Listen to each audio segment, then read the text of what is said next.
Tulong ni Pangulong Ferdinand R. Marcos Jr.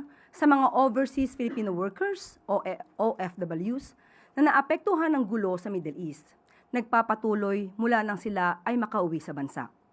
Kaninang umaga, personal na pinuntahan ng Pangulo ang Leyte National High School Gymnasium sa Tacloban City, kung saan ginanap ang bayanihan para sa Balikbayang Manggagawa National Reintegration Network Regional Fair at ang Balikturo, A Hero's Journey Way Home.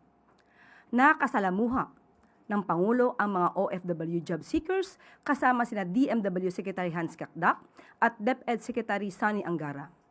Ang programang ito ay isa sa maraming hakbang ni Pangulong Marcos Jr. upang mabigyan ng tulong ang mga kababayan nating OFWs na naapektuhan ng gulo sa Middle East. Layunin din itong mabigyan ng kalinga ang mga OFWs sa pamamagitan ng pagbibigay ng psychosocial support mula sa DSWD at OWA.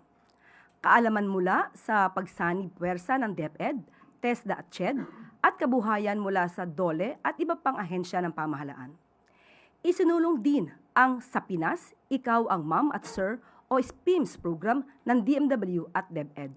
Layunin nito na tulungan ang mga OFWs na nakapasa sa licensure examination for teachers upang makapagtrabaho sa pampublikong paaralan sa bansa. Makatutulong ito sa paglutas sa kakulangan ng teachers sa bansa.